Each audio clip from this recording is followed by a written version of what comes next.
Hujambo na karibu kwenye muktadha wa taarifa. Hapa ndipo unapata habari zilizo za maana kwa usahihi. Hii ni taswira ya siku ndani ya runinga ya Al-Shifaa. Mimi ni Diana Faith Isabella na haya ndiyo yaliyogonga vichwa vya habari siku ya leo Jumatano tarehe 18 mwaka 2025. Tukianza na habari iliyogonga vichwa mjini Mombasa ni kuwa wanaharakati wanne waliokamatwa mjini Mombasa wakati wa maandamano wameweza kuachiliwa bila dhamana yoyote. Wanne hao walijiunga na vijana Gen Z ambao waliandaa maandamano ya kutaka haki kwa mwalimu Albert Ojwang, huku akishinikiza naibu Inspector General Eliud Lagat kuweza kujiuzulu. Wanaharakati hao ni kati ya Francis Auma kutoka Muhuri, Walid Sketi wa Haki Afrika, Batuli Swaleh na Mugambi Gishungo.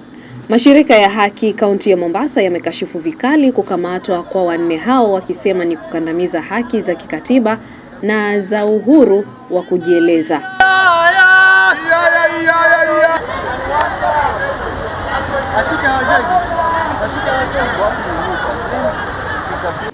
Na mtazamaji, tukisalia kwenye maandamano ni kuwa mwenyekiti wa Pwani Patriotic Religious Leader Sheikh Abu Katada amekashifu vikali kitendo cha afisa wa polisi kumfiatulia risasi muuza barakoa jijini Nairobi hapo jana katika maandamano.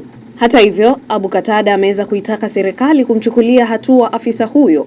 Vilevile amewaomba vijana kuwa watulivu na kujiepusha na maandamano na kupeana nafasi kwa vitengo husika kufanya kazi yake. Na kijana aliyokuwa katika maandamano siku ya jana alionekana dhahir akipigwa risasi na afisa wa polisi. Jambo kama hili tunakemea na tumesikitishwa mno, na huyu afisa achukuliwe hatua. Hatungependa kuona nchi yetu inaelekea mwelekeo huo, na pia tungependa kutoa nasaha zetu kuhusu haya maandamano ambayo kwamba tunayashuhudia kwa jina la Justice for Ojwang. Maandamano sio lengo.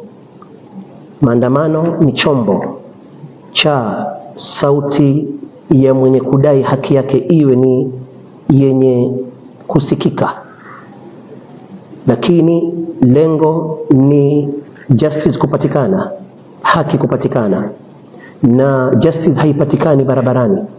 Justice inapatikana mahakamani, na bila shaka kesi ya Ojwang haiko barabarani, iko mahakamani. Na mtazamaji, tukisalia katika ukanda wa Pwani lakini tuelekee katika kaunti ya Taita Taveta ni kuwa viongozi wa kidini katika kaunti ya Taita Taveta wameweza kutoa wito kwa wanasiasa kupunguza cheche za siasa, wakidai wakati huu ni wa kufanya maendeleo na kutimiza ahadi zao. Wakizungumza huko Voi, viongozi hao wameweka wazi kuwa kampeni za kisiasa hazifai kwa sasa na kutaka muungano wa kisiasa kusitisha siasa hizo za mapema. Tunaomba wanasiasa wasitize, maana zitaathiri maendeleo ya nchi na uchumi wetu utazorota. Wangojee wakati wa kampeni ukifika, kila mtu ako na haki ya kukampeni na Wakenya watakuwa na haki ya kuchagua wale wanataka wawe viongozi wao. Matamshi yanayotolewa na viongozi wetu wa kisiasa si matamshi mazuri, mengine yanachochea uhasama, na bila shaka utakuta kwamba hata baadhi ya mauaji yanayoendelea katika taifa letu la Kenya huenda yanachochewa na matamshi ambayo yanayoendelea.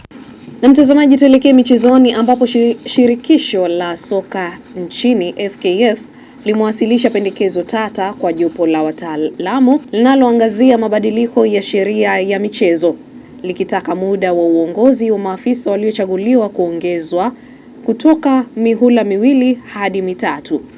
Kwa sasa, sheria ya michezo ya mwaka 2013 inaruhusu viongozi wa mashirika ya michezo kuhudumu kwa muhula miwili tu ya miaka minne. Hii ina maana ya miaka 8 pekee kwa kiongozi mmoja.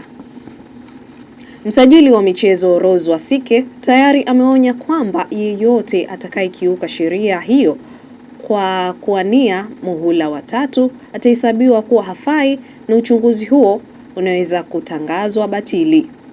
Baadhi ya vilabu vikuu vya soka nchini Mashirikisho ya michezo mingine pamoja na wanachama wa FKF pia wanapinga vikali wazo hilo, wakisisitiza kuwa sheria za nchi lazima ziheshimiwe. Na mtazamaji, tukisalia kwenye michezo lakini tuelekee uhaibuni, ni kuwa bingwa mtetezi wa ligi kuu ya Uingereza Liverpool ataanza kampeni yake ya kutetea taji hilo msimu wa mwaka 2025 mwaka 2026 kwa kuikaribisha Bournemouth katika dimba la Anfield siku ya Ijumaa tarehe 15 mwezi Agosti mwaka huu. Kocha Ancelotti atakuwa na nafasi ya kuongoza kikosi chake katika mechi ya kwanza kabisa ya msimu mpya na kutaka pointi 3 za mwanzo mbele ya mashabiki wa nyumbani. Baada ya mchezo huo wa ufunguzi, Liverpool anakabiliwa na vipimo vigumu, akianza na safari ya kuelekea St James Park kumenyana na Newcastle United, kisha kurudi Anfield kwa pambano kali dhidi ya Arsenal.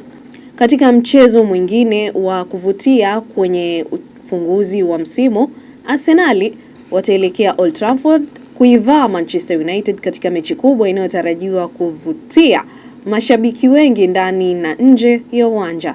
Msimu mpya wa Premier League unatarajiwa kuanza kwa kishindo, huku timu ikisaka mwanzo mzuri kuelekea mbio za ubingwa.